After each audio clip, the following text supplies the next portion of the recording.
Esta historia me la contó una mujer que olía a canela y a crema de manos barata. Se llamaba Amparo, Amparo Medina de Salcedo. Así firmaba ella todo, hasta las notas que dejaba pegadas en la nevera. Cuando me la contó, estaba sentada en una banca del parque frente a la iglesia de su barrio, con las manos cruzadas sobre el regazo y los ojos fijos en un punto que yo no podía ver. Yo lo vi bailar con ella, me dijo, sin que le temblara la voz, en mi fiesta, en la fiesta que yo organicé con mis propias manos, con mi propio dinero, con mis propias recetas. La tenía agarrada de la cintura y ella le sonreía como si yo no existiera, como si 31 años de matrimonio fueran humo. Hizo una pausa larga, se acomodó el anillo de oro que llevaba en el dedo meñique, un anillo que había sido de su madre y que le quedaba un poco holgado, así que siempre lo estaba girando, como si fuera una manía o una oración. Pero lo que más me dolió, continuó, no fue el baile, fue lo que encontré después, cuando todos se fueron.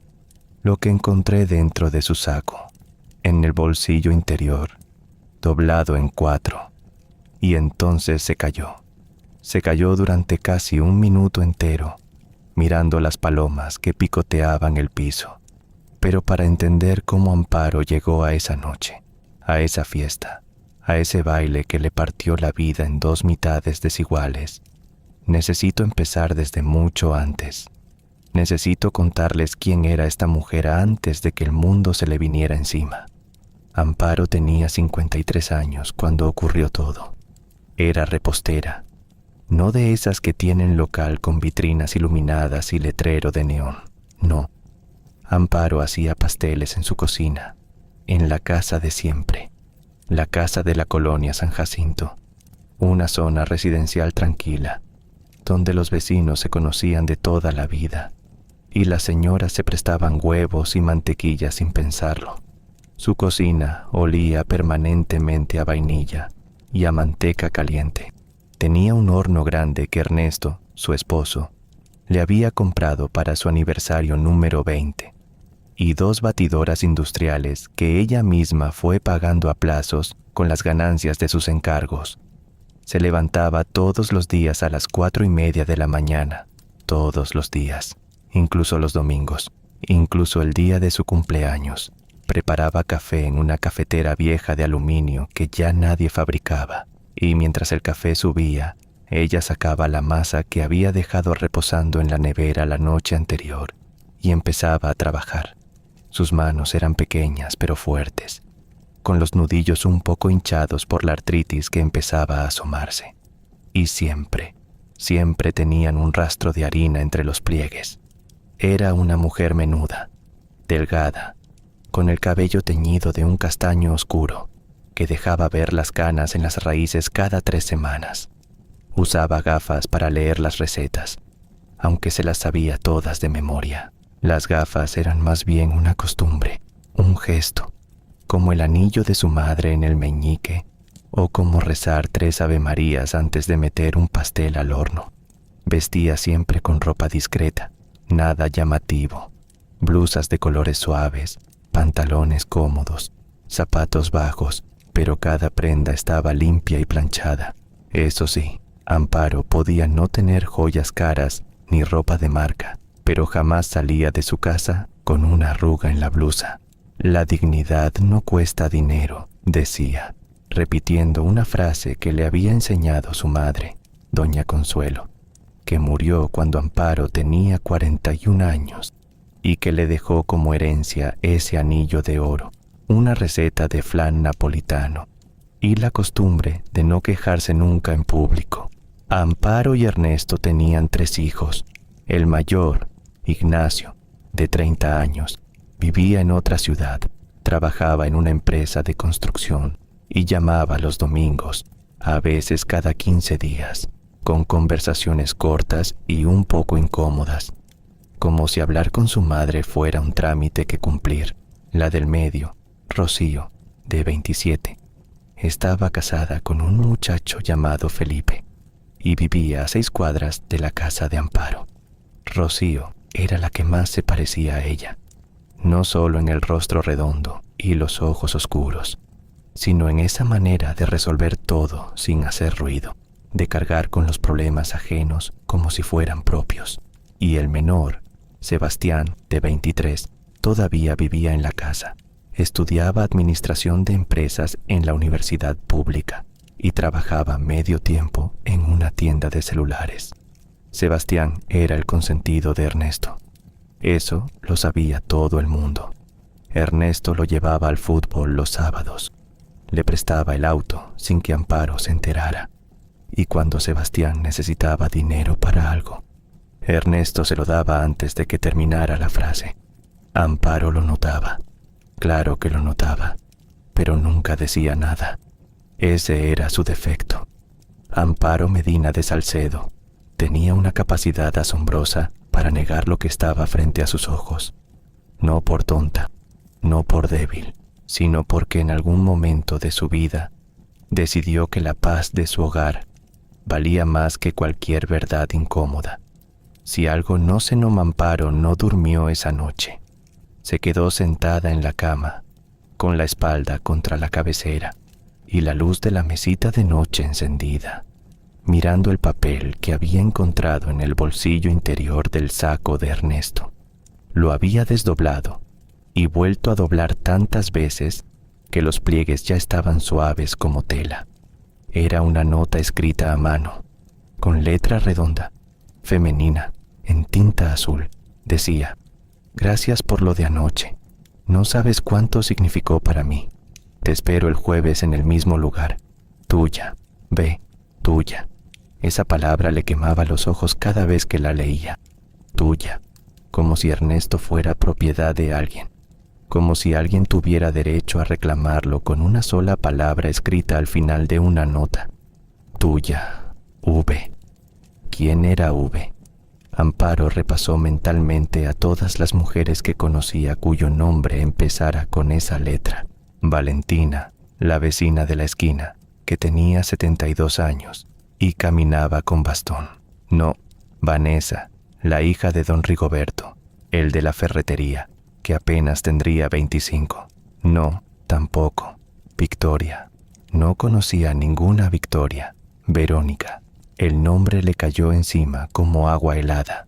Verónica Durán, la mujer con la que Ernesto había bailado esa noche en la fiesta, la misma que había aparecido sin invitación, con un vestido rojo que le quedaba como si se lo hubieran cosido encima, y que se había acercado a Ernesto con una confianza que en ese momento Amparo atribuyó al alcohol y a la música. «Son viejos amigos», le había dicho Ernesto cuando ella le preguntó, encogiéndose de hombros, con esa naturalidad que él tenía para todo, esa manera de restarle importancia a las cosas que hacía que Amparo se sintiera tonta por preguntar. «Fuimos al mismo colegio. ¿No te acuerdas que te conté?» No, no le había contado. Amparo estaba segura. 31 años escuchando a ese hombre hablar de su infancia, de sus compañeros, de sus anécdotas del colegio, y jamás, ni una sola vez, había mencionado a ninguna Verónica Durán. Ernesto dormía a su lado, roncaba suavemente, con la boca entreabierta y el brazo derecho extendido sobre la almohada. Amparo lo miró, le miró las manos, grandes, con los dedos cuadrados y las uñas cortas que ella misma le cortaba cada domingo después del almuerzo. Le miró el perfil, la nariz ancha, la barba de un día que ya tenía más canas que pelo oscuro. 31 años durmiendo junto a este hombre, 31 años despertando con su olor a jabón y a loción barata, 31 años cocinándole, planchándole las camisas, esperándolo con la cena caliente. Y ahora, una nota de 5 líneas le estaba diciendo que tal vez no lo conocía en absoluto. «Estás exagerando», se dijo a sí misma. Lo pensó con la voz de su madre, porque Amparo siempre se regañaba con la voz de doña Consuelo.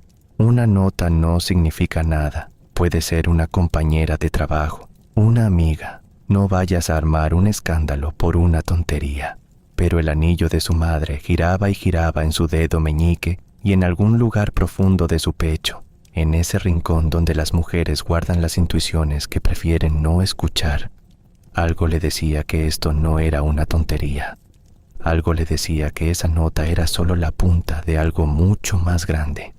Se levantó a las 4:30, como siempre. Preparó el café en la cafetera de aluminio, como siempre. Sacó la masa de la nevera, como siempre. Pero nada era como siempre. Mientras amasaba un bizcocho de naranja para una clienta que lo necesitaba a las 10, sus manos trabajaban solas y su mente estaba en otra parte. Repasaba cada detalle de la fiesta de aniversario que ella misma había organizado para celebrar los 31 años de casados. Había cocinado durante 3 días, 3 días enteros preparando empanadas, croquetas, un pastel de 3 pisos con betún de merengue italiano que le quedó perfecto, ensalada de papa, arroz con pollo, flan napolitano con la receta de su madre.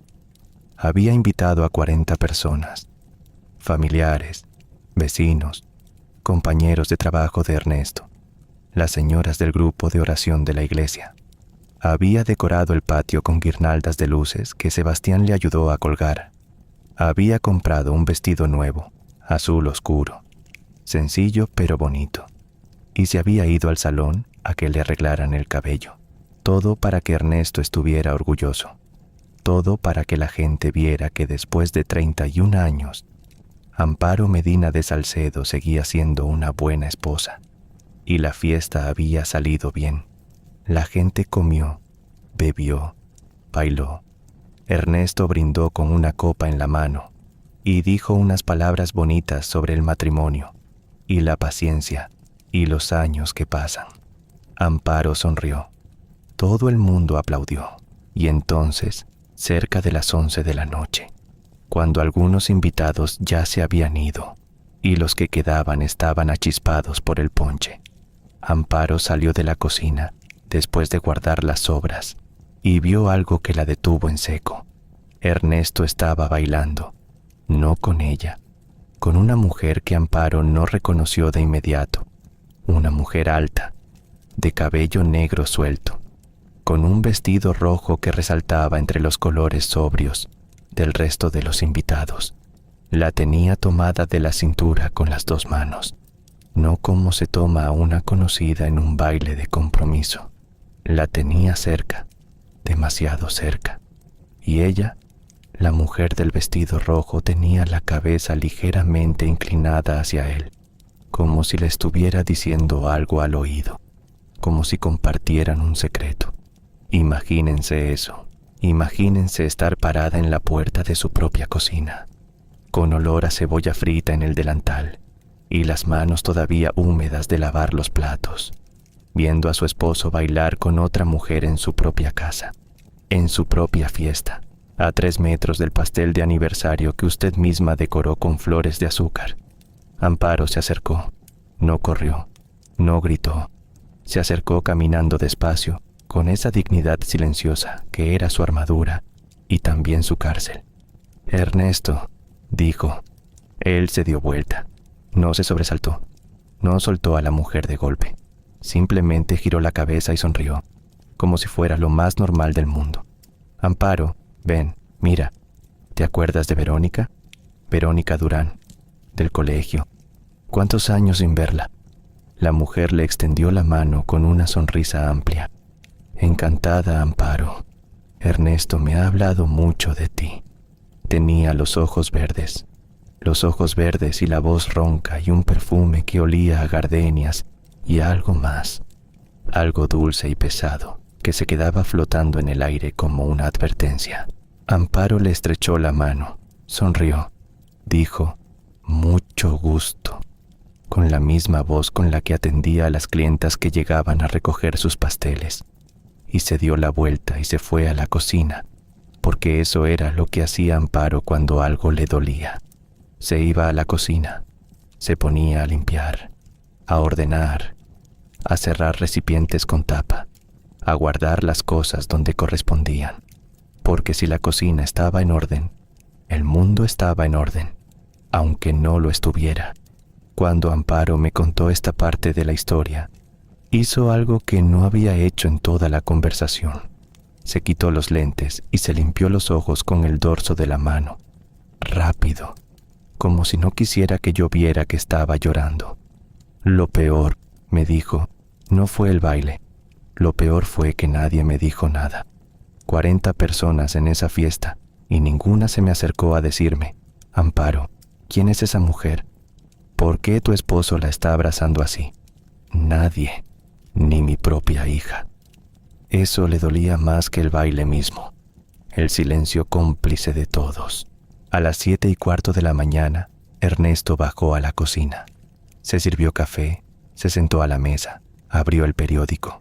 Amparo puso frente a él un plato con huevos revueltos y una tortilla caliente. Se sentó enfrente. Lo miró. Ernesto. ¿Quién es Verónica Durán? Él ni siquiera levantó la vista del periódico. Ya te dije, una compañera del colegio. ¿Por qué? Porque nunca me habías hablado de ella. Claro que sí. Lo que pasa es que no te acuerdas. Me acuerdo de todo, Ernesto. Me acuerdo de cada nombre que me has mencionado en 31 años, y ese nombre nunca salió de tu boca. Entonces sí levantó la vista. La miró con esos ojos cafés que alguna vez la hicieron sentir la mujer más segura del mundo. Amparo, no empieces. Fue un baile, una canción. Es una vieja amiga que me encontré después de muchos años. No hay nada más. ¿Y quién la invitó a la fiesta? Nadie la invitó. Ella se enteró por alguien. Por Héctor, creo. Héctor la conoce también.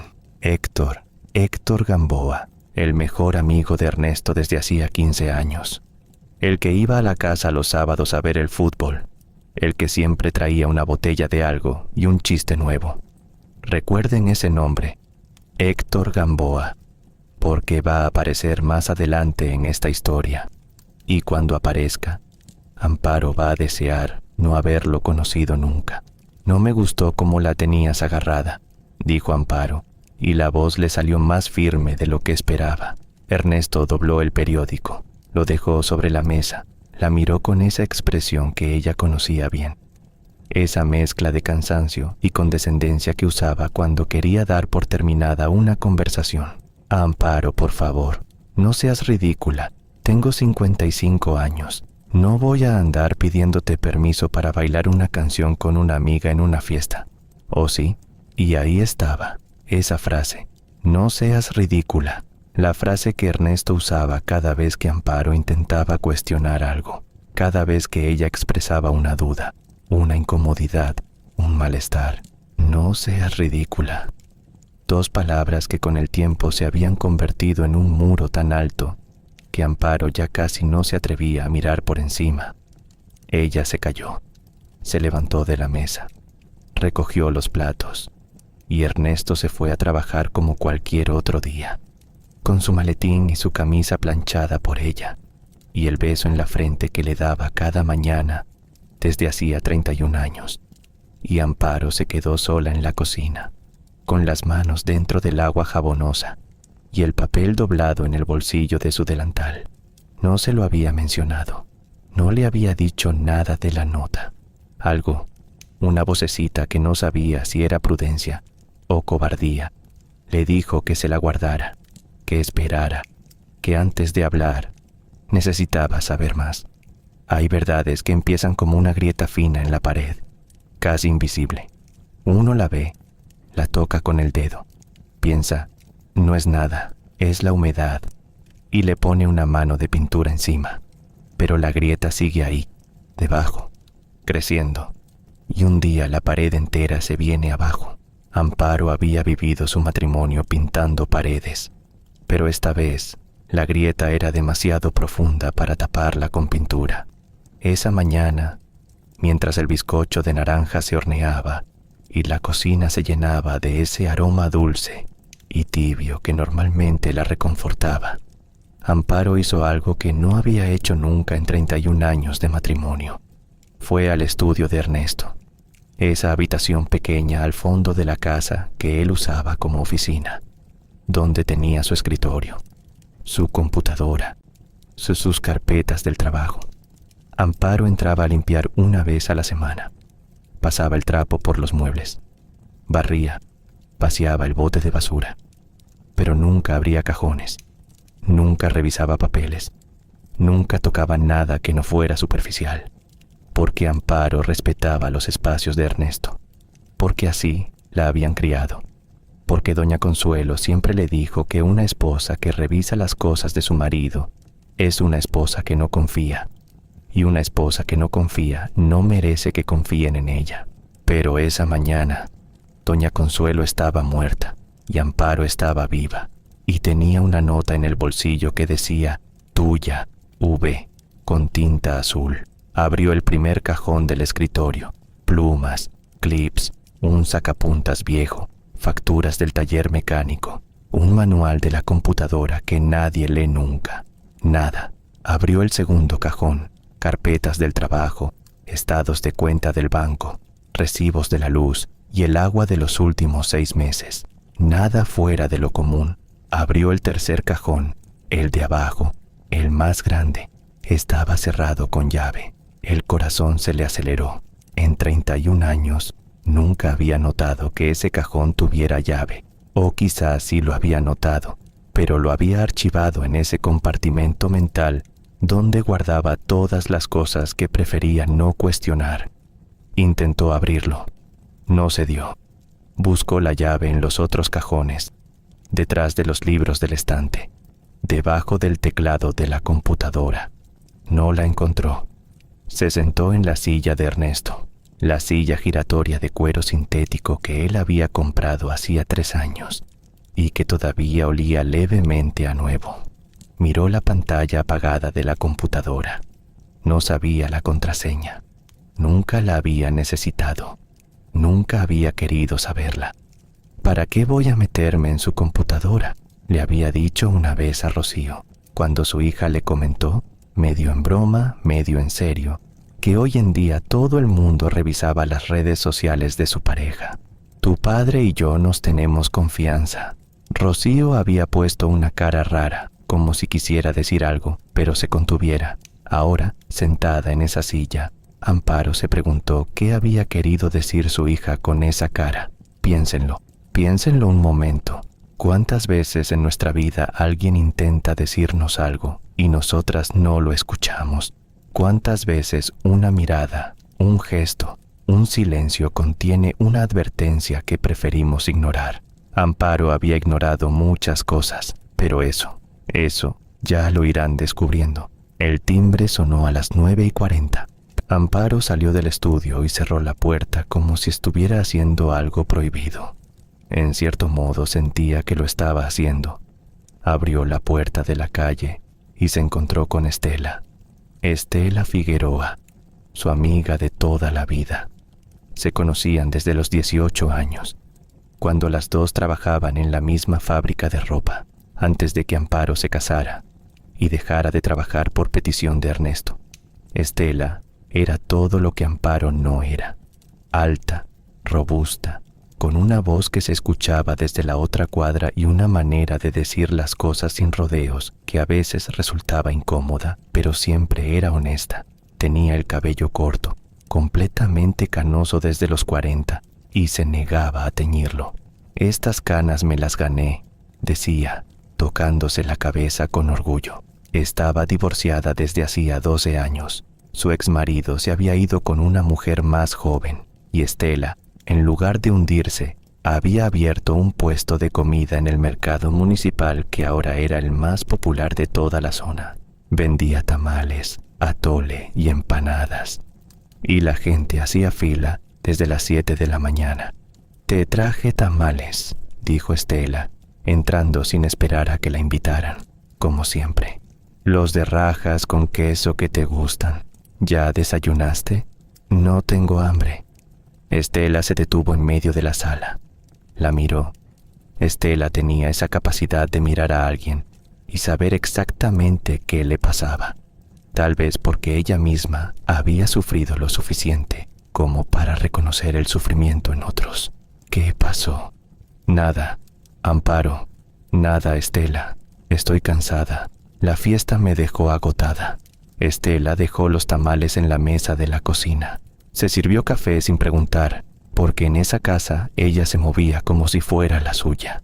Se sentó y le hizo señas a Amparo para que se sentara también. A mí no me vengas con cuentos.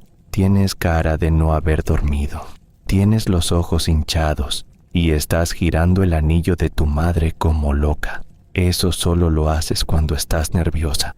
¿Qué pasó? Amparo se sentó. Sacó el papel del bolsillo del delantal. Lo puso sobre la mesa, entre las 2 tazas de café. Estela lo leyó 2 veces. Levantó la vista. ¿Dónde encontraste esto? En el saco de Ernesto. Anoche, después de la fiesta, cuando recogí su ropa. ¿B? ¿Quién es B? Creo que es Verónica Durán, una mujer que apareció en la fiesta. Bailó con Ernesto. Él dice que es una compañera del colegio. La del vestido rojo, ¿la viste? Estela se quedó callada un momento. Tomó un sorbo largo de café. Y lo que dijo después hizo que a Amparo se le helara la sangre. No fue la primera vez que la vi. El silencio que siguió fue tan denso que Amparo podía escuchar el sonido del reloj de pared en la sala.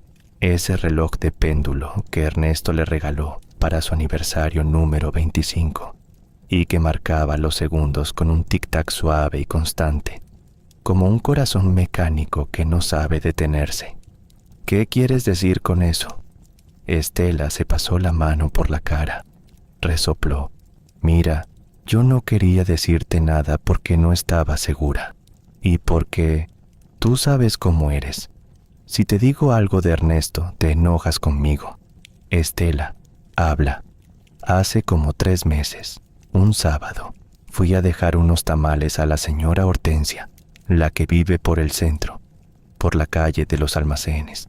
Estacioné la camioneta y cuando iba caminando, vi a Ernesto. Estaba saliendo de una cafetería. No estaba solo, estaba con una mujer, alta, cabello negro, bien arreglada. No le vi bien la cara porque estaban de espaldas, pero él le abrió la puerta del auto. Le abrió la puerta, Amparo, como cuando un hombre le abre la puerta a una mujer que le importa. ¿Por qué no me dijiste? Porque no estaba segura, porque podía ser cualquier cosa. Una compañera de trabajo, una clienta, una prima lejana. ¿Qué iba a hacer? Llegar a tu casa y decirte, oye, vi a tu marido con una mujer sin tener nada concreto. Tú misma me habrías dicho que estaba exagerando. Y tenía razón. Eso era exactamente lo que Amparo habría dicho. Porque eso era lo que Amparo siempre hacía. Negar, justificar, poner la paz del hogar por encima de cualquier sospecha. Ese era su defecto, el defecto que la había protegido durante años y que ahora estaba empezando a asfixiarla. Pero anoche, continuó Estela, bajando la voz como si alguien pudiera escucharlas, cuando la vi en la fiesta, con ese vestido, bailando con tu marido, Amparo, era la misma mujer, estoy casi segura. La misma estatura, el mismo cabello, y la manera en que lo miraba. Esa mujer no lo miraba como se mira a un viejo compañero de colegio. Amparo no dijo nada. Tomó la nota de la mesa, la dobló cuidadosamente y se la guardó de nuevo en el bolsillo del delantal. Se levantó, fue al horno, sacó el bizcocho de naranja. Estaba perfecto, dorado, esponjoso, con ese aroma que llenaba toda la cocina. Lo puso sobre la rejilla de enfriamiento con las manos firmes, sin que le temblaran, porque Amparo Medina de Salcedo podía estar desmoronándose por dentro, pero sus pasteles siempre salían perfectos, siempre. ¿Qué vas a hacer?, preguntó Estela. No lo sé. ¿Vas a hablar con él? Ya hablé con él esta mañana. Me dijo que no sea ridícula. Estela apretó los labios. Amparo la conocía lo suficiente para saber que se estaba conteniendo para no decir algo fuerte. Mira, Amparo, yo pasé por esto. Yo sé lo que se siente. Y te voy a decir algo que ojalá alguien me hubiera dicho a mí a tiempo. No le preguntes a él. Él te va a mentir. Siempre te va a mentir. Si quieres saber la verdad, búscala tú misma. ¿Y cómo se supone que haga eso? Empieza por lo que tienes enfrente. Los estados de cuenta del banco, los recibos de la tarjeta de crédito, los movimientos de dinero. El dinero nunca miente, Amparo. El dinero siempre deja huella. Cuando Estela se fue, Amparo se quedó de pie en la cocina durante varios minutos, mirando por la ventana el patio trasero donde la noche anterior 40 personas habían celebrado su matrimonio. Todavía quedaban vasos de plástico en las macetas, una guirnalda de luces colgando del muro, confeti pegado al suelo húmedo, los restos de una fiesta que ahora le parecía una farsa. Esa tarde, a las 2, cuando Sebastián se fue a la universidad y la casa quedó vacía, Amparo hizo lo que Estela le sugirió. Fue al estudio de Ernesto. Esta vez no buscó la llave del cajón de abajo. Fue directamente a las carpetas del segundo cajón, las que contenían los estados de cuenta. Los sacó todos. Se sentó en la mesa del comedor con una libreta, un lápiz y las gafas de leer, y empezó a revisarlos uno por uno. Al principio no encontró nada. Gastos normales, el supermercado, la gasolina, la ferretería, el pago del seguro del auto, la mensualidad de la Universidad de Sebastián. Todo cuadraba, todo era lógico. Amparo empezó a sentirse tonta. Tal vez Estela estaba equivocada. Tal vez ella estaba haciendo una tormenta en un vaso de agua, como decía su madre. Tal vez Ernesto tenía razón y ella estaba siendo ridícula. Pero entonces llegó al estado de cuenta de marzo, y ahí, entre el pago de la luz y una compra en la farmacia, había un cargo que no reconoció. Florería Gardenia, $850. Amparo no había recibido flores en marzo. No había recibido flores en años. Ernesto no era hombre de flores. Nunca lo había sido. En 31 años de matrimonio, le había regalado flores exactamente 3 veces. El día que nació Ignacio, el día que nació Rocío y el día que murió Doña Consuelo. 3 veces. Amparo las recordaba todas porque cada una de esas veces las flores la habían sorprendido tanto que las había prensado y guardado en un libro. Entonces, ¿para quién eran las flores de marzo? Siguió revisando. Abril, restaurante La Pérgola, $1,200. Amparo conocía ese restaurante. Estaba en la zona del centro, cerca de los almacenes. Nunca había ido porque era caro, de esos con manteles blancos y velas en las mesas y meseros que te llaman señora con una reverencia. Ernesto le había dicho en abril que tenía una cena de trabajo. Con los de la empresa de materiales, ya sabes cómo son esas cosas. Ella le había planchado la camisa azul cielo, la de los gemelos, y le había dicho que no llegara muy tarde. Él llegó a las 11:30, oliendo a vino y a ese perfume que ella no reconoció, pero que atribuyó al ambiente del restaurante, a gardenias. Ahora lo recordaba, olía a gardenias.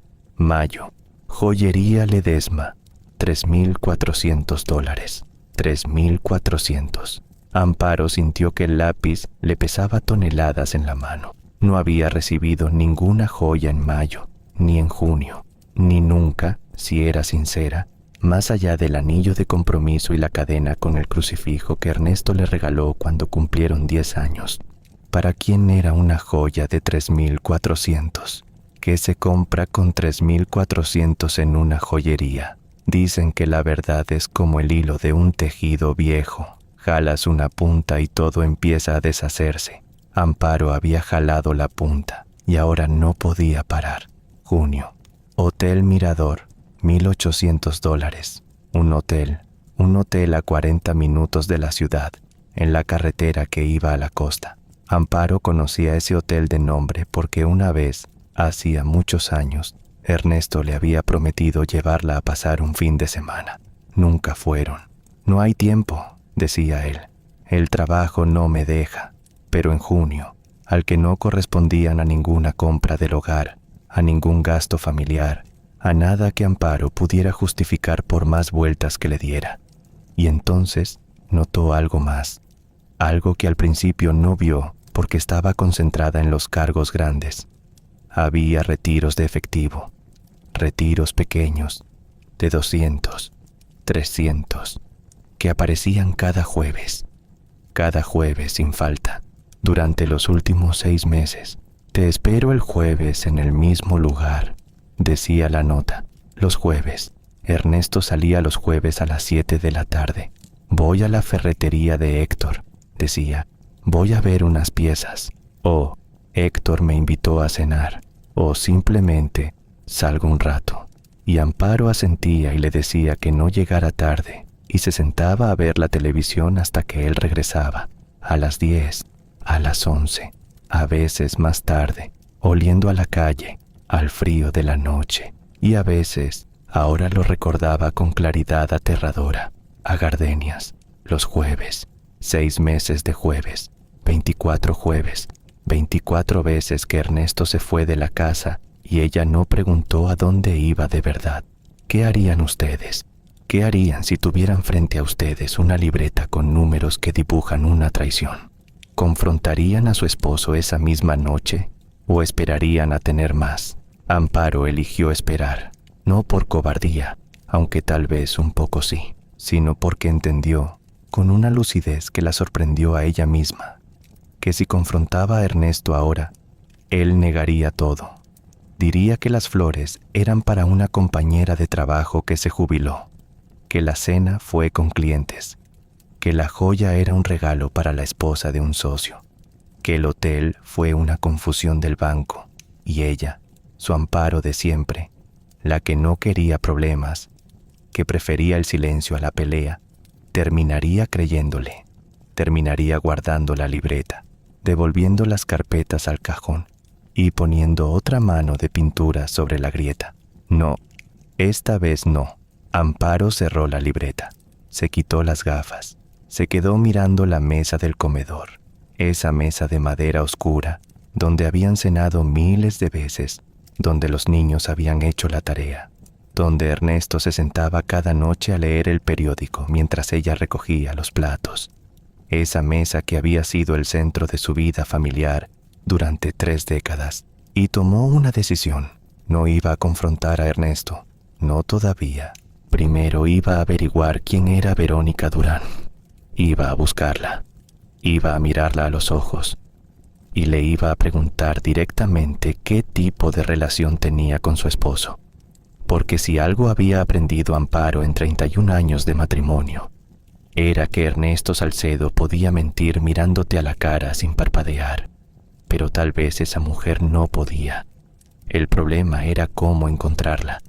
Amparo no tenía teléfono inteligente, tenía un celular viejo, de los que solo sirven para llamar y mandar mensajes cortos, porque nunca le había interesado la tecnología y porque Ernesto siempre le decía que esas cosas eran para los jóvenes. Ahora se preguntaba si ese desinterés que Ernesto fomentaba con tanta insistencia no era, en realidad, otra forma de mantenerla aislada, de mantenerla lejos de las herramientas que podrían haberle mostrado la verdad mucho antes. Necesitaba ayuda, y la única persona en quien confiaba lo suficiente era Estela. La llamó a las 5 de la tarde. Necesito que me ayudes a buscar a alguien en esa cosa, en las redes sociales. ¿A quién? A Verónica Durán. Estela no preguntó por qué. No le dijo que se calmara, que lo pensara, que tal vez estaba yendo demasiado lejos. Simplemente dijo: paso por ti mañana a las 9, cuando Ernesto se haya ido a trabajar. Esa noche, Amparo cocinó la cena como siempre. Arroz blanco, frijoles, carne guisada con papas. Puso la mesa para 3, porque Sebastián cenaba en casa entre semana. Ernesto llegó a las 7:30. Se cambió de ropa. Se sentó a la mesa. ¿Qué tal tu día?, preguntó, partiendo una tortilla con los dedos. Normal, dijo Amparo, sirviéndole los frijoles. ¿Y el tuyo? Mucho trabajo. Héctor me metió en un proyecto nuevo. Unas remodelaciones en unos locales del centro. Vamos a estar ocupados las próximas semanas. Héctor. Otra vez Héctor. Amparo anotó mentalmente esa información sin mover un músculo de la cara. Había empezado a desarrollar una habilidad nueva, una que nunca creyó poseer, la capacidad de observar sin que se notara, de escuchar cada palabra buscando fisuras, inconsistencias, pistas. Se sentía como esas mujeres de las novelas policiales que leía a veces antes de dormir. Solo que esta novela era su propia vida, y el sospechoso dormía a su lado cada noche. ¿Vas a salir el jueves?, preguntó, con la voz más natural que pudo fabricar. Probablemente. Héctor quiere que veamos los locales por la noche, cuando estén cerrados, para tomar medidas. ¿Muy tarde? No sé. No me esperes despierta. Sebastián levantó la vista de su plato. Papá, ¿puedo usar el auto el viernes? Tengo un trabajo en equipo y necesito ir a casa de un compañero que vive lejos. Claro, hijo. Las llaves están en el recibidor. Amparo miró a Sebastián, su hijo menor, el consentido de Ernesto, 23 años, flaco, con el pelo rizado de su padre y los ojos oscuros de ella, siempre con los audífonos puestos, siempre mirando la pantalla del teléfono, siempre en su mundo. ¿Sabría algo? ¿Habría visto algo? Los jóvenes vivían pegados a esos aparatos, veían todo en las redes, pero no. Sebastián idolatraba a su padre. No iba a ser objetivo. No todavía. La mañana siguiente, Estela llegó puntual a las 9. Ernesto se había ido a las 7:30. Sebastián a las 8. La casa estaba vacía. Estela traía su tableta electrónica, esa que su hija le había regalado en su cumpleaños, y que ella usaba principalmente para ver recetas de cocina y videos de gatos. Se sentaron en la mesa del comedor, la misma mesa donde Amparo había descubierto los gastos inexplicables, y Estela abrió la red social más popular. Verónica Durán escribió en el buscador. Aparecieron docenas de resultados, mujeres jóvenes, viejas, de todos lados. ¿Sabes algo más de ella? ¿Dónde vive? ¿Dónde trabaja? No, solo sé que dice ser compañera de colegio de Ernesto. ¿De cuál colegio? Del Instituto Cervantes. Ernesto estudió ahí la secundaria y la preparatoria. Estela añadió Instituto Cervantes a la búsqueda. Los resultados se redujeron, y ahí, en la tercera fila de perfiles, apareció una foto que hizo que Amparo se agarrara del borde de la mesa.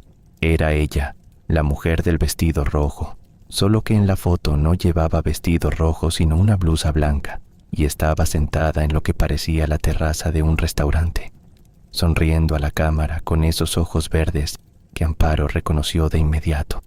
Verónica Durán. Su perfil decía que era consultora de imagen y estilo personal. Vivía en la misma ciudad, y su lista de amigos era pública. Estela empezó a desplazarse por las fotos. Verónica en una playa, Verónica en un evento de gala, Verónica con amigas en un brunch, Verónica con un perro pequeño y blanco. Era una mujer guapa. Eso Amparo no podía negarlo.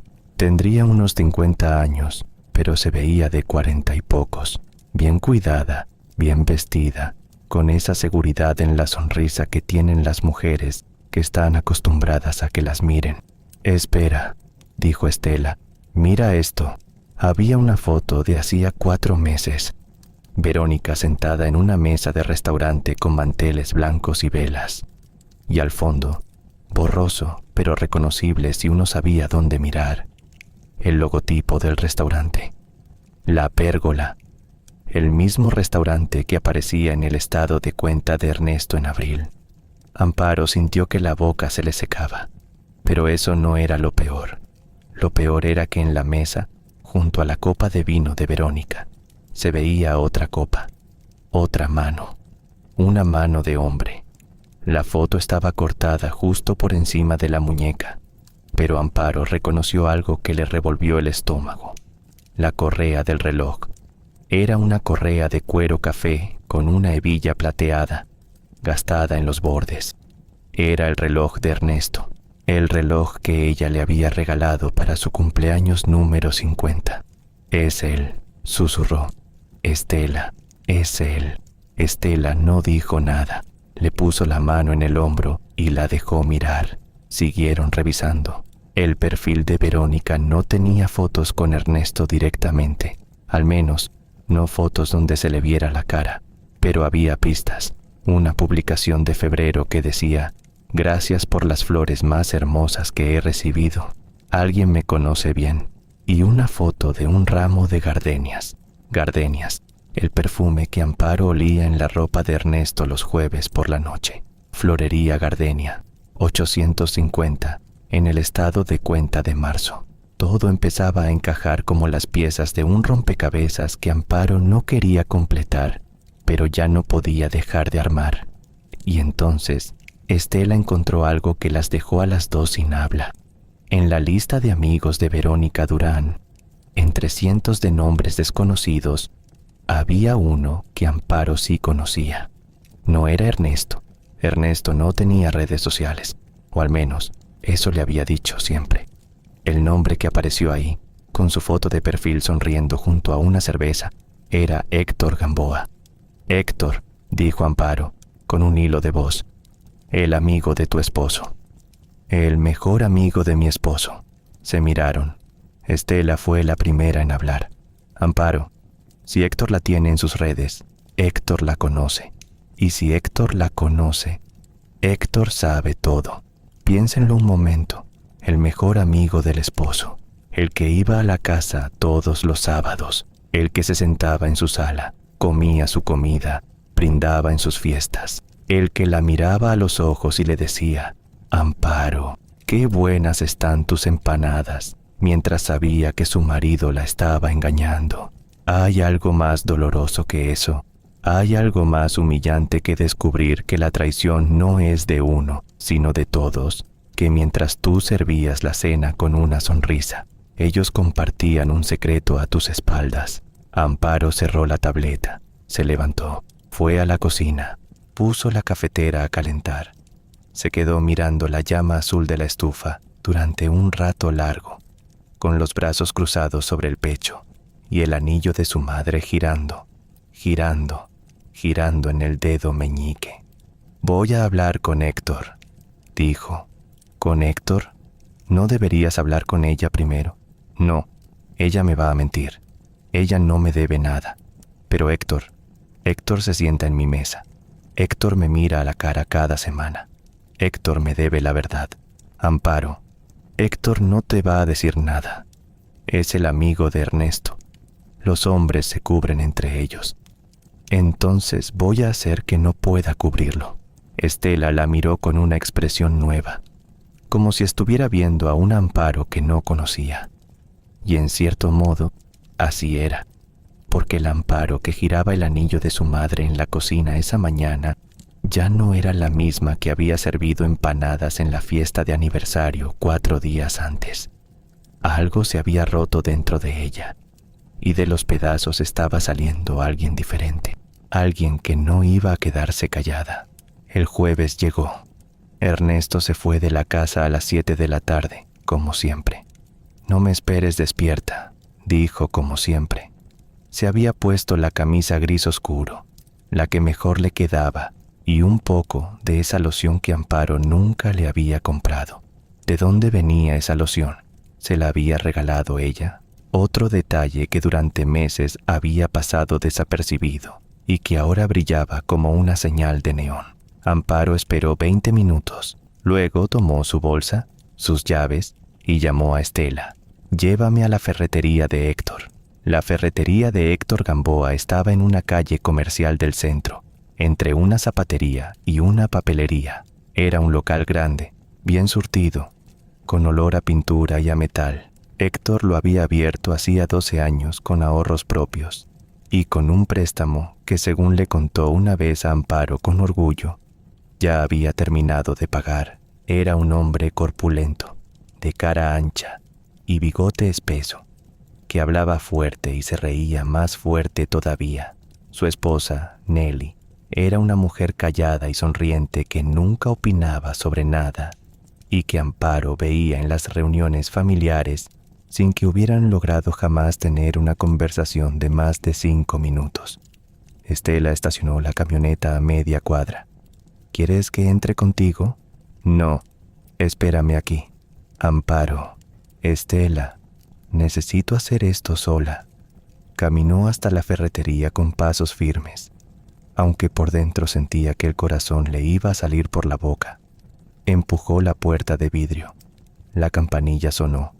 Héctor estaba detrás del mostrador, revisando unas facturas. Cuando la vio, su expresión cambió.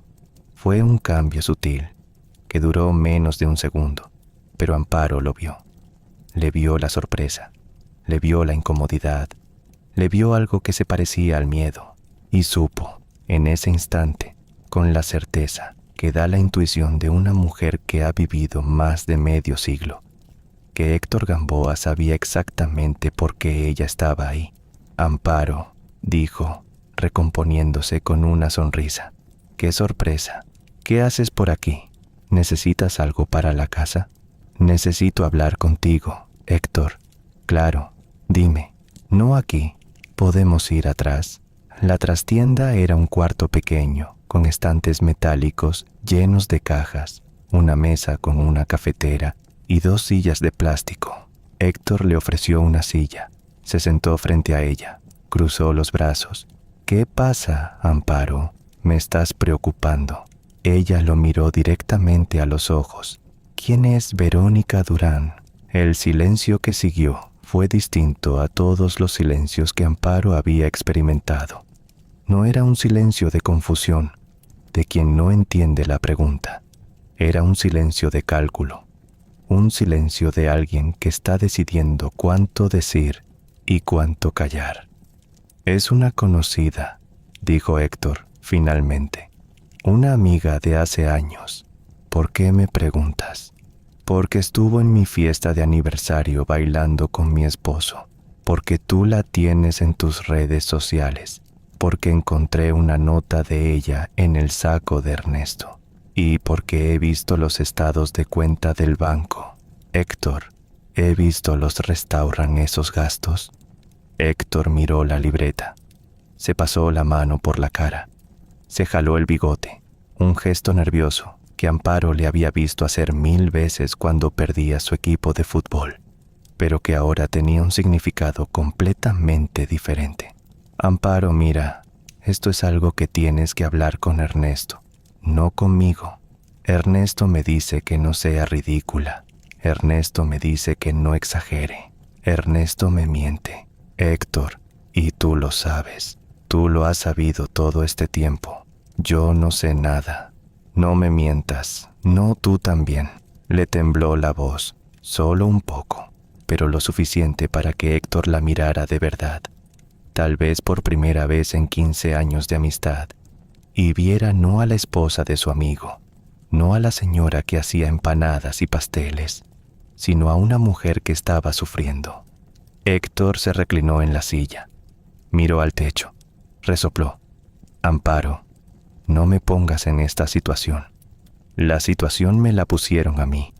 Yo no la elegí. Ernesto es mi amigo. Y yo soy la mujer que te ha dado de comer en su casa durante 15 años. Que te ha guardado el secreto cuando te peleabas con Nelly. Que te prestó dinero aquella vez que no pudiste pagar la renta del local y Ernesto no se enteró. ¿Te acuerdas de eso, Héctor? ¿Te acuerdas de que fui yo quien sacó el dinero del ahorro de mis pasteles para que no perdieras la ferretería? Héctor bajó la mirada. Amparo nunca le había cobrado ese favor, nunca lo había mencionado, lo había guardado en silencio, como guardaba todo, como una moneda para un día de necesidad. Y ese día había llegado. ¿Cuánto tiempo, Héctor? Silencio. ¿Cuánto tiempo lleva mi esposo con esa mujer? Héctor tragó saliva. Se le movió la nuez de Adán como si estuviera pasando un hueso. Amparo, por favor. ¿Cuánto tiempo? 8 años. El mundo se detuvo. No es una manera de hablar. Para Amparo, el mundo literalmente se detuvo. El sonido de la calle desapareció. La luz del foco de la trastienda se volvió amarilla y lejana. 8 años. No era una aventura. No era un desliz de una noche, una tentación pasajera, un error que se pudiera explicar con el alcohol o la debilidad de un momento. 8 años. 8 años de jueves. 8 años de voy a la ferretería de Héctor. 8 años de loción que ella no compró, de olor a gardenias, de mentiras tan repetidas que se habían convertido en parte de la rutina doméstica, como el café de las 4:30 o el noticiero de las 9. 8 años, repitió Amparo, y su propia voz le sonó como si viniera de otra persona, de alguien lejano, alguien bajo el agua. Escucha, yo le dije muchas veces que te dijera que no estaba bien, pero ¿él qué? Él decía que iba a dejarla, que iba a terminar con todo, que solo necesitaba tiempo. 8 años de tiempo. Héctor no respondió. ¿Y tú lo encubriste todo este tiempo? Cada jueves que él decía que venía aquí. A veces sí venía aquí. A veces se quedaba un rato y después se iba. ¿A dónde? Ella tiene un departamento por la zona de los almacenes, cerca de la cafetería, donde Estela los vio. La cafetería, el restaurante La Pérgola, el hotel Mirador, todo en la misma zona del centro, como un mapa de la traición que Amparo ahora podía trazar con los ojos cerrados. ¿Quién más sabe? Héctor dudó, y esa duda le dijo a Amparo más que cualquier palabra. ¿Quién más sabe? Héctor. Nelly sabe. Nelly lo supo casi desde el principio porque una vez los vio juntos en el centro comercial, pero yo le pedí que no dijera nada. ¿Alguien más? Héctor se quedó mirando la mesa y entonces dijo algo que Amparo no esperaba, algo que la golpeó con más fuerza que todo lo anterior, más que la nota, más que los estados de cuenta, más que los 8 años. Ignacio. El nombre de su hijo mayor cayó sobre la mesa como una piedra lanzada desde un 5º piso. ¿Qué tiene que ver Ignacio? Ignacio lo sabe, Amparo. Lo descubrió hace unos 2 años, cuando vino a visitarlos. Vio a Ernesto con ella en un restaurante. Lo confrontó. Ernesto le pidió que no te dijera nada. Le dijo que iba a terminar, que no quería hacerte daño, que le diera tiempo. 2 años.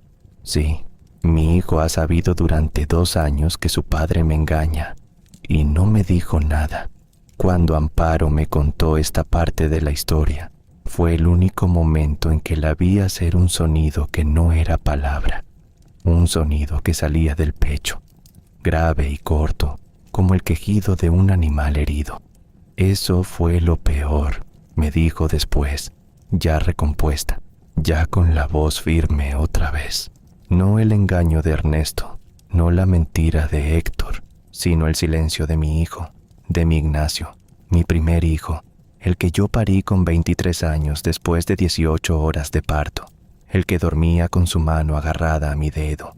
Él sabía, y cada domingo que me llamaba por teléfono, cada domingo con esa conversación corta y rara que yo atribuía a que los hombres no saben hablar de sentimientos, él me estaba mintiendo. Cada domingo. ¿Pueden imaginar eso? ¿Pueden imaginar descubrir que no es uno sino varios? Que la traición no es un hilo, sino una red. Que las personas que más amas, las que creías que te protegerían, son las mismas que te están escondiendo la verdad porque decidieron por ti, sin preguntarte, que era mejor no saber. Amparo se levantó de la silla en la trastienda de la ferretería. Las piernas le temblaban, pero la voz no. Ella sabe de mí. ¿Verónica? Sí, siempre ha sabido que Ernesto es casado. ¿Tiene hijos?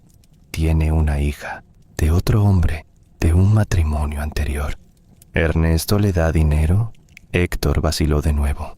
Ese hombre vacilaba como un grifo que gotea, lento, constante, y cada gota era una revelación. Héctor, sí, le ayuda con gastos, con la renta del departamento, con algunas cosas. ¿Con dinero de nuestra casa? No lo sé, Amparo. Eso no lo sé, pero sí lo sabía.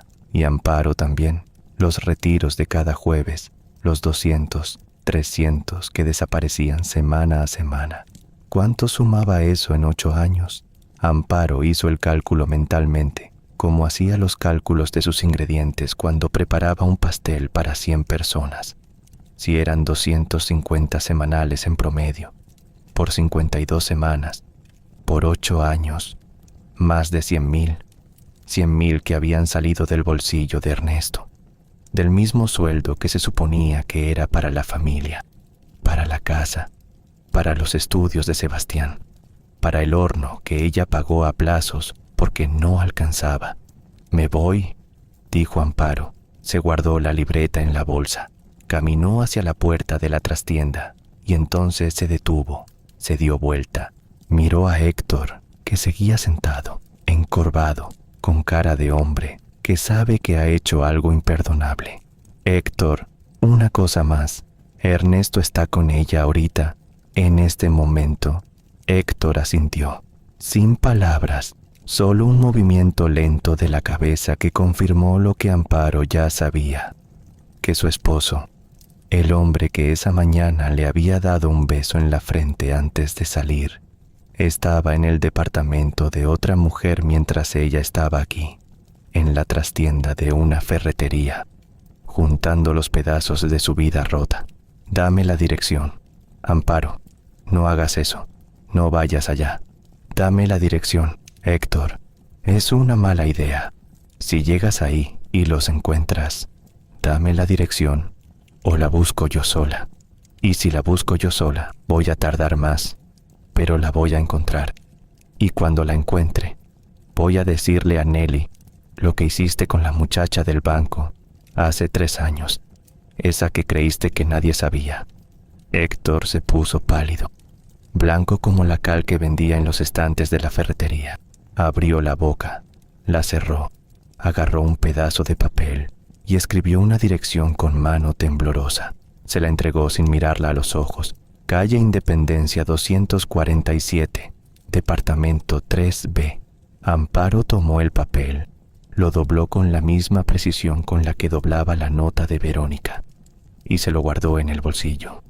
Salió de la trastienda, cruzó la ferretería, empujó la puerta de vidrio. La campanilla sonó otra vez. Afuera, la noche estaba tibia y las luces de los comercios hacían brillar la acera mojada por una lluvia ligera que había caído mientras ella estaba adentro. Subió a la camioneta de Estela, se abrochó el cinturón. «Calle Independencia 247. Amparo, ¿qué haces? Vamos. ¿Estás segura?» «Nunca he estado más segura de nada en mi vida». Estela la miró. Vio algo en sus ojos que la hizo encender el motor sin más preguntas. Manejaron en silencio durante 15 minutos. La calle Independencia estaba en una zona tranquila, con edificios de 3 y 4 pisos, con balcones estrechos y macetas con plantas. No era una zona lujosa ni tampoco humilde. Era una zona de gente que vive bien, con cierta comodidad, sin llamar la atención. El tipo de lugar donde un hombre casado puede llegar y salir sin que nadie pregunte nada. El número 247 era un edificio de ladrillos claros con una puerta de cristal y un interfón. Amparo miró hacia arriba. En el tercer piso, una ventana estaba iluminada. «Departamento 3B. No subas», dijo Estela. «Amparo, piénsalo. Si subes ahí y los encuentras juntos, ¿qué vas a hacer?» Amparo no respondió. Miraba la ventana iluminada como si pudiera ver a través de las paredes, como si pudiera ver lo que había dentro, los muebles que ella no conocía, la cama que no era la suya, la ropa de Ernesto colgada quizás en un closet ajeno, los zapatos junto a la puerta, la copa de vino a medio tomar, la vida paralela que su esposo había construido durante 8 años a sus espaldas. «No voy a subir», dijo finalmente. «Todavía no. Entonces, necesito una cosa más. Necesito hablar con Ignacio». Eran las 9:40 de la noche. Amparo sacó su celular viejo del bolso y marcó el número de su hijo mayor. Sonó una vez, 2 veces, 3. Al cuarto timbre, la voz de Ignacio contestó, adormilada, lejana. «Mamá, ¿está todo bien?» «No, Ignacio, no está todo bien». «¿Qué pasó? ¿Papá está bien? ¿Sebastián?» «Todos están bien de salud, pero necesito que me contestes algo y necesito que me digas la verdad». Silencio. Un silencio que Amparo ya sabía interpretar. Un silencio de alguien que sabe lo que viene. «¿Hace cuánto sabes lo de tu padre y Verónica Durán?» El silencio se hizo más largo. Amparo escuchó la respiración de su hijo al otro lado de la línea, agitada, rota, como la de alguien que ha estado cargando un peso enorme y de pronto le piden que lo suelte. «Mamá, ¿hace cuánto, Ignacio?» 2 años. Su voz se quebró. «Mamá, perdóname. Yo quería decirte, te juro que quería decirte, pero papá me dijo que iba a terminar con todo, que me lo prometía, que le diera unos meses, y después pasaron los meses y no terminaba, y yo le reclamaba, y él me decía que era complicado, que tenía que encontrar el momento, y yo no sabía qué hacer, no quería destrozarte, pues me destrozaste de todas formas, hijo. Me destrozaste al mentirme». Ignacio lloraba. Amparo podía escucharlo. Su hijo de 30 años, su primer hijo, el que heredó la nariz ancha de Ernesto y la terquedad de ella, estaba llorando al otro lado de una línea telefónica, en otra ciudad, a cientos de kilómetros. Y Amparo, por primera vez en toda esta pesadilla, sintió que los ojos le ardían, pero no lloró. No ahí, no todavía. «Rocío sabe». «No, Rocío no sabe. Papá me hizo jurar que no le dijera a nadie, ni a Rocío, ni a Sebastián, ni a ti. Y le cumpliste el juramento a tu padre, pero no a mí. Yo te di la vida, Ignacio. Yo te crié. Yo me desvelé contigo cuando tenías fiebre. Yo te ayudé con las tareas. Yo trabajé haciendo pasteles hasta las 11 de la noche para que no te faltara nada. Y tú elegiste protegerlo a él». Ignacio sollozaba. Era un llanto de hombre adulto, torpe, entrecortado, el llanto de alguien que no está acostumbrado a llorar y no sabe cómo hacerlo. «Mamá, perdóname, no sabía qué hacer. Pensé que si te lo decía, se iba a destruir la familia». «La familia ya estaba destruida, Ignacio, solo que yo no lo sabía». Hubo un silencio largo. Amparo escuchaba la respiración de su hijo, los ruidos lejanos de la ciudad donde él vivía, una sirena, un perro, el viento, y sintió algo que no esperaba sentir: compasión, no por Ernesto, por Ignacio, porque entendió que su hijo había cargado con un peso que no le correspondía, que Ernesto lo había puesto en una posición imposible, entre la lealtad al padre y el amor a la madre, y que esa trampa lo había ido alejando, domingo a domingo, llamada a llamada, hasta convertirlo en ese hombre distante que apenas hablaba por teléfono y que nunca venía a visitarla. «Ignacio, necesito que me digas todo lo que sabes, todo, sin omitir nada». Y entonces su hijo habló. Habló durante casi 40 minutos sin parar, como si llevara 2 años conteniendo un río y alguien acabara de abrir la compuerta. Le contó que había descubierto la relación por casualidad, durante una visita que hizo en diciembre de hacía 2 años.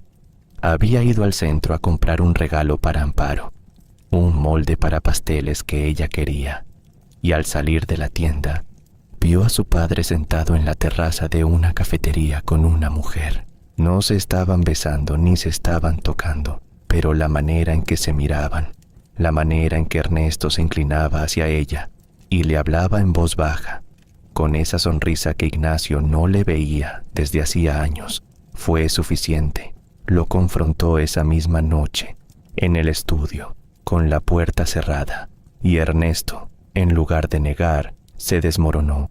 Le confesó que llevaba una relación con Verónica Durán desde hacía 6 años, que la había conocido, o más bien reencontrado, en una reunión de exalumnos del Instituto Cervantes a la que fue con Héctor. ¿Reencontrado?, interrumpió Amparo. Sí, mamá, papá y ella fueron novios en la preparatoria, antes de que papá te conociera a ti. ¿Novios? Ernesto y Verónica habían sido novios, y Ernesto nunca, en 31 años, le había mencionado que hubo una novia antes de ella. Nunca. Cuando Amparo le preguntaba sobre su pasado, él siempre decía lo mismo. Tú fuiste la primera, Amparo, la única. Y ella le creía. Claro que le creía, porque era su esposo, porque lo amaba, porque la confianza era la base de todo, porque así se lo enseñó su madre, y así lo repitió la iglesia, y así funcionaba el mundo en el que ella había decidido vivir. ¿Y por qué no me lo dijo nunca? ¿Por qué me mintió sobre eso? Porque la relación terminó mal. Verónica se fue a otra ciudad cuando terminaron la preparatoria. Se casó con otro hombre, y papá dice que nunca la olvidó. 31 años. 31 años casado con ella, y Ernesto Salcedo nunca había olvidado a su novia de la preparatoria. Amparo sintió que el suelo se abría, no como un terremoto, sino como algo más lento y más cruel, como la erosión de un río que va comiendo la tierra durante décadas, hasta que un día no queda nada donde poner los pies. Mamá, ¿sigues ahí? Sigo.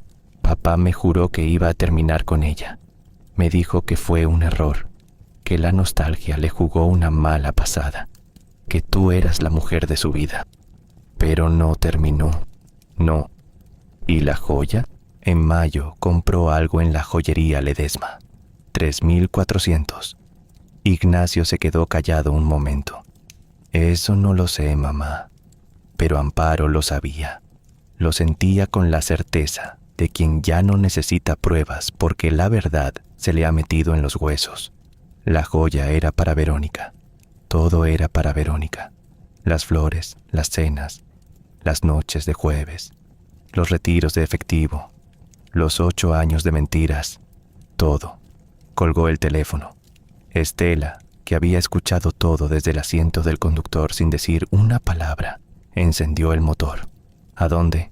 Amparo miró una última vez la ventana iluminada del departamento 3B de la calle Independencia, 247. Adentro estaba Ernesto. Adentro estaba la vida que él había elegido mientras ella amasaba pan en la madrugada. A mi casa, dijo. Llévame a mi casa. No fueron al departamento de Verónica esa noche. Amparo tomó esa decisión con la misma firmeza con la que decidía las proporciones de un pastel. Con precisión, sin dudar. No iba a presentarse en la puerta de esa mujer como una esposa despechada, llorando y suplicando explicaciones. No, Amparo Medina de Salcedo no suplicaba. No iba a darle a Verónica Durán esa satisfacción, ni a Ernesto la excusa de decir que estaba fuera de control, o que era una loca de celos. Lo que iba a hacer requería calma, requería planificación, requería la misma paciencia que se necesita para dejar reposar una masa durante 12 horas antes de meterla al horno. Esa noche, mientras esperaba a que Ernesto volviera, Amparo hizo 3 cosas. La primera, fue al estudio de Ernesto. El cajón cerrado con llave seguía ahí, en la parte de abajo del escritorio. Amparo fue a la cocina. Tomó un cuchillo de punta fina, el que usaba para decorar pasteles, y con una habilidad que la sorprendió a ella misma, forzó la cerradura. El cajón se abrió con un chasquido seco. Adentro había una carpeta de plástico transparente, gruesa, llena de papeles. Amparo la sacó, la puso sobre el escritorio y la abrió. Lo que encontró adentro le confirmó algo que sospechaba, pero que todavía no había querido aceptar. Ernesto no solo tenía una amante, tenía una vida paralela con documentos. Había un contrato de arrendamiento a nombre de Ernesto Salcedo por un departamento en la calle Independencia 247, departamento 3B, firmado hacía 6 años, renovado 2 veces. Ernesto pagaba la renta de ese departamento, no Verónica, Ernesto, con dinero que Amparo nunca vio pasar por las cuentas de la casa, lo que significaba que tenía otra cuenta, otra fuente, otro escondite financiero del que ella no sabía nada. Había recibos de una escuela privada, una escuela para niñas, a nombre de una menor, Valentina Durán, la hija de Verónica. Ernesto pagaba la escuela de la hija de Verónica. Amparo recordó lo que Héctor le había dicho. Tiene una hija, de otro hombre, de un matrimonio anterior. Pero los recibos decían otra cosa. Los recibos no tenían solo el nombre de la niña y el de la escuela. Tenían también el nombre del responsable de pago, Ernesto Salcedo Mora, y junto a ese nombre, entre paréntesis, una palabra que a Amparo le detuvo la sangre en las venas. Tutor. No decía padre, decía tutor. Pero la pregunta se instaló en la mente de Amparo como una espina de pescado en la garganta. ¿Por qué un hombre que no es el padre paga la escuela de una niña y figura como tutor? ¿Cuántos años tenía esa niña? Buscó entre los papeles. Encontró una copia del acta de nacimiento. Valentina Durán Jiménez. Fecha de nacimiento: 14 de marzo. Edad actual: 7 años. Padre desconocido: 7 años. La relación llevaba 8. Los números bailaban frente a los ojos de Amparo como una ecuación que no necesitaba calculadora para resolver. Si la relación empezó hacía 8 años y la niña tenía 7. No, dijo en voz alta, en el estudio vacío, con las manos agarrando el acta de nacimiento con tanta fuerza que el papel se arrugó en los bordes. No, no, no. Pero los números no mienten. Los números nunca mienten. Una niña de 7 años, un hombre que paga su escuela, que paga la renta de su madre, que figura como tutor, un padre desconocido, en un acta de nacimiento que convenía dejar así, sin nombre, para que nadie sumara 2 más 2. Dicen que hay dolores que no tienen nombre, dolores para los que ningún idioma ha inventado una palabra. Lo que Amparo sintió en ese momento era uno de ellos. No era rabia, no era tristeza, era algo más profundo, más antiguo, como si le hubieran arrancado un órgano vital que no sabía que tenía. Durante 31 años, ella creyó que su matrimonio era imperfecto pero real, que Ernesto podía ser distante, podía ser frío a veces, podía no traerle flores ni decirle cosas bonitas, pero que al menos era suyo. Y ahora descubría que mientras ella le planchaba las camisas y le preparaba la cena y le criaba a sus 3 hijos, él estaba construyendo otra familia, otra casa, otra hija. La segunda cosa que hizo Amparo esa noche fue llamar a Rocío, no para contarle todo, no todavía, sino para pedirle un favor. Hija, necesito que mañana vengas a la casa temprano. Necesito hablar contigo de algo importante. ¿Estás bien, mamá? Te oigo rara. Estoy bien. Solo ven mañana, a las 9, cuando tu padre se haya ido. La tercera cosa que hizo fue la más difícil. Se sentó en la mesa del comedor, sacó una hoja de papel, la misma hoja de papel donde anotaba los pedidos de pasteles, y escribió una lista. No era una lista de ingredientes, era una lista de todo lo que necesitaba hacer.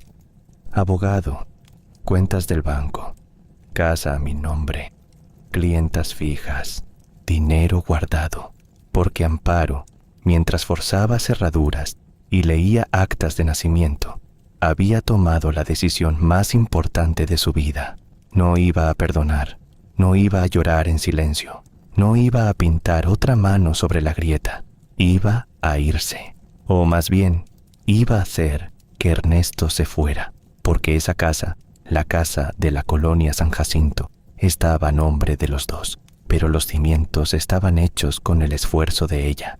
Ella la había mantenido, limpiado, reparado, llenado de comida y de vida durante 3 décadas. Esa casa era suya, y no pensaba dejarla. Ernesto llegó a las 11:15. Olía a gardenias. Amparo estaba en la cama, con la luz apagada, fingiendo dormir. Lo escuchó desvestirse en la oscuridad, dejar los zapatos junto a la silla, meterse en la cama con ese suspiro de cansancio que daba cada noche. Se acostó de espaldas, como siempre. En menos de 5 minutos estaba roncando. Amparo abrió los ojos en la oscuridad, miró el techo y por primera vez en muchos días sintió algo parecido a la calma. No era paz, era determinación. La misma determinación que sentía cuando un pastel no le salía bien y en lugar de tirarlo, lo deshacía y empezaba de cero. Eso ibas a hacer con su vida, deshacer lo que estaba mal y empezar de cero. A la mañana siguiente, Rocío llegó a las 9 en punto. Era una mujer práctica, como su madre, pero con un temperamento más fuerte, más directo. Cuando Amparo le puso enfrente la carpeta transparente, los estados de cuenta marcados, la nota doblada en 4 y la libreta con los números, Rocío no lloró, no gritó. Se quedó leyendo durante 20 minutos sin decir una palabra, con la mandíbula apretada y los ojos muy abiertos. Cuando terminó, levantó la vista y dijo una sola frase: «Lo vamos a dejar en la calle». «No», dijo Amparo, «no vamos a hacer un escándalo, vamos a hacer las cosas bien». «¿Bien? ¿Cómo se hacen bien las cosas cuando tu esposo tiene otra familia, mamá?» «Con un abogado, con papeles, con la ley». Rocío la miró como si la viera por primera vez. «¿Quién eres tú y qué hiciste con mi madre?» Amparo casi sonrió. «Casi. Tu madre se despertó, hija. Tarde, pero se despertó». Esa misma tarde, Rocío la llevó al despacho de una abogada que le recomendó Felipe, su yerno. Se llamaba Graciela Montero, una mujer de unos 60 años, cabello corto plateado, gafas gruesas y un escritorio cubierto de expedientes. Llevaba 30 años ejerciendo derecho familiar y había visto de todo. Cuando Amparo le mostró la carpeta y le contó la historia, la abogada la escuchó sin interrumpir, tomando notas en un bloc amarillo con una pluma fuente. «¿Cuántos años tienen de casados?» 31. «¿Bienes mancomunados?» «La casa está a nombre de los dos. Hay un auto a su nombre. Mis ahorros están en una cuenta aparte, la de mi negocio de pasteles. ¿Él tiene otra cuenta que usted no conozca?» «Creo que sí, porque los pagos del departamento de esa mujer no aparecen en los estados de cuenta que yo encontré». La abogada asintió. «Eso es importante. Si él ha desviado dinero del patrimonio familiar durante años para mantener a otra persona, eso cuenta a su favor en un proceso de divorcio. La ley es clara en eso». «Divorcio». La palabra flotó en el aire del despacho como una campana que acabara de sonar. Amparo la había pensado toda la noche. La había escrito en su lista. La había aceptado en su mente. Pero escucharla en voz de otra persona, en un despacho con diploma en la pared y código civil en el estante, la hizo sentir que era real, que estaba pasando. «¿Qué necesito?», preguntó Amparo. «Pruebas. Y por lo que veo, usted ya tiene bastantes, pero necesitamos más. Necesitamos confirmar la existencia de esa cuenta oculta. Necesitamos los recibos del departamento, de la escuela de la niña. Si puede, consiga una prueba de que él es el padre biológico de esa menor». «¿Cómo hago eso?». «Hay maneras, pero primero lo primero. No le diga nada todavía. Mientras más tiempo tenga usted para reunir pruebas sin que él lo sepa, mejor posición tendrá». Amparo asintió. Eso ya lo sabía. Lo había aprendido sola, a fuerza de dolor y de instinto. Durante las 2 semanas siguientes, Amparo vivió una doble vida. La ironía no se le escapaba. Ahora era ella quien tenía secretos. Ella, quien fingía normalidad, mientras por dentro preparaba algo que iba a cambiar todo. Se levantaba a las 4:30, hacía café, amasaba, horneaba, le preparaba el desayuno a Ernesto, lo despedía con el beso en la frente, y en cuanto él se iba, se convertía en otra persona, una detective, una contadora, una estratega, con ayuda de Rocío, que manejaba la tecnología mejor que ella. Descubrieron la cuenta oculta. Estaba en otro banco, a nombre de Ernesto solo, y recibía depósitos regulares de su sueldo, una parte que él desviaba cada quincena antes de depositar el resto en la cuenta conjunta. En 8 años, habían pasado por esa cuenta más de 300,000 que deberían haber sido de la familia, del hogar, de los hijos, 300,000 que se fueron en renta, en escuela, en flores de gardenia, en cenas con manteles blancos, en una vida que Amparo no conocía. Rocío estaba furiosa. Cada nuevo descubrimiento la encendía más.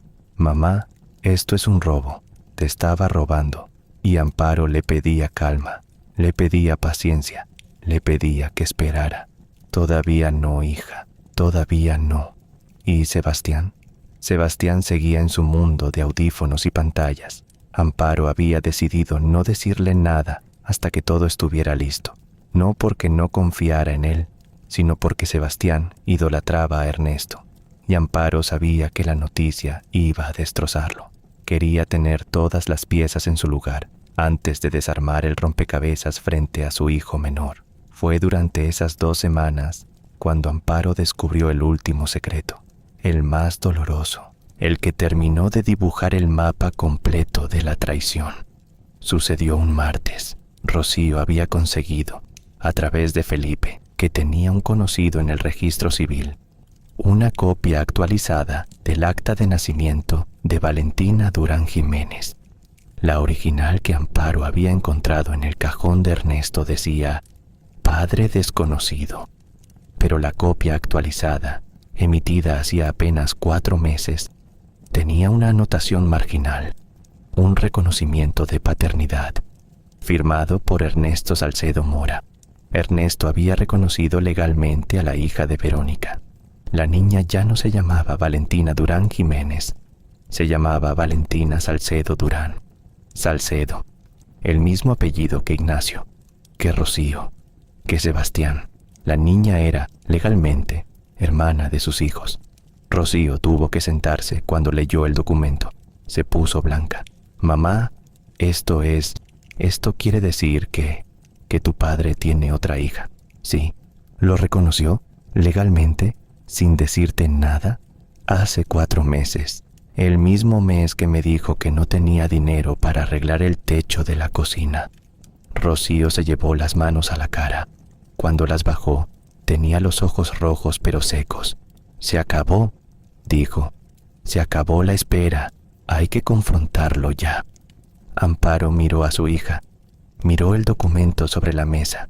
Miró la cocina, donde había pasado 31 años de su vida. El horno grande que Ernesto le regaló. Las batidoras que ella pagó a plazos. La cafetera de aluminio. Las paredes que ella pintó cada 2 años. Los azulejos que ella limpió cada semana. La ventana por la que entraba la luz de la mañana y que daba al patio donde hacía apenas 3 semanas 40 personas habían celebrado un matrimonio que era una mentira. «Mañana es jueves», dijo Amparo. «Mañana». Y entonces hizo algo que sorprendió a Rocío. Fue al teléfono y marcó un número que su hija no reconoció. Habló durante 2 minutos con voz tranquila, casi profesional. Cuando colgó, Rocío le preguntó a quién había llamado. «A Verónica Durán». «¿Qué? ¿Cómo conseguiste su número?» «Estaba en los papeles del cajón, en el contrato de arrendamiento». «¿Y qué le dijiste?» «Le dije que soy la esposa de Ernesto y que necesito verla mañana a las 6 de la tarde en la cafetería del centro, la que está cerca de los almacenes». «¿Y ella qué dijo?» Se quedó callada un rato largo y después dijo que sí. Imagínense esa noche en la casa de Amparo. la cena servida como siempre, la tortilla caliente, los frijoles, el arroz, Ernesto con su periódico, Sebastián con sus audífonos y Amparo enfrente, mirando al hombre con quien había compartido más de 3 décadas, sabiendo todo lo que sabía, cargando el peso de la verdad como una piedra caliente en el pecho y sin mover un solo músculo de la cara. 31 años de práctica en el arte de no decir lo que sentía, solo que esta vez el silencio no era sumisión, era estrategia. El jueves a las 5:30 de la tarde, Amparo se puso la blusa azul que había usado en la fiesta de aniversario. Se arregló el cabello, se puso un poco de la crema que olía a la que usaba su abuela, esa que siempre la hacía sentir protegida. Agarró su bolsa, metió dentro la carpeta con todos los documentos y se miró en el espejo del recibidor. La mujer que le devolvió la mirada no era la misma que 3 semanas atrás servía empanadas en su patio con una sonrisa. Tenía ojeras, tenía líneas nuevas alrededor de la boca, pero los ojos, esos ojos oscuros que Rocío había heredado, tenían algo distinto, algo que antes no estaba ahí, una luz dura, clara, como la llama del horno cuando alcanza la temperatura perfecta. Estela la llevó. Se estacionaron frente a la cafetería, un local pequeño con mesas de madera y un toldo verde. Amparo entró sola. Verónica ya estaba ahí. La reconoció de inmediato. Estaba sentada en una mesa del fondo, junto a la ventana. No llevaba vestido rojo. Llevaba una blusa gris, pantalones oscuros, el cabello negro recogido en una coleta. Sin maquillaje, o casi, se veía diferente a la mujer radiante de la fiesta. Se veía más pequeña, más humana. Tenía las manos alrededor de una taza de café que no había probado, y cuando vio a Amparo acercarse, algo cambió en su expresión. No fue miedo exactamente, fue algo más parecido a la vergüenza. Amparo se sentó frente a ella, puso la bolsa sobre la mesa, la miró directamente a los ojos verdes, esos ojos que ahora veía de cerca y que tenían arrugas finas en las esquinas y un brillo acuoso, como si hubiera estado llorando antes de llegar. «Gracias por venir», dijo Amparo. «No me dejaste mucha opción». La voz de Verónica era distinta a como la recordaba. En la fiesta había sido segura, ronca, coqueta. Ahora era baja, cautelosa. La voz de alguien que sabe que está en territorio enemigo. «Voy a preguntarte cosas», dijo Amparo, con una calma que la sorprendió a ella misma. «Y te pido que me digas la verdad. Creo que me la debes». Verónica asintió. Un movimiento leve de la cabeza. «¿Cuánto tiempo llevas con mi esposo?» 8 años, desde la reunión de exalumnos.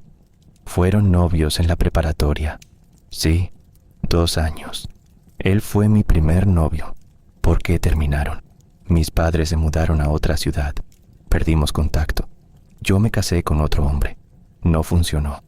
Me divorcié. Volví aquí hace 10 años. ¿Y lo buscaste?» Verónica bajó la mirada. «No, fue casualidad. Nos encontramos en la reunión. Héctor la organizó. Héctor, siempre Héctor. El hilo que cosía todas las piezas de esta historia. Al principio solo fue una conversación, ponernos al día, pero después empezamos a vernos, primero como amigos, después no como amigos, no». Amparo sacó la carpeta de la bolsa, la abrió, puso el acta de nacimiento actualizada sobre la mesa, la del reconocimiento de paternidad. «Valentina es hija de Ernesto». No fue una pregunta. Verónica la miró.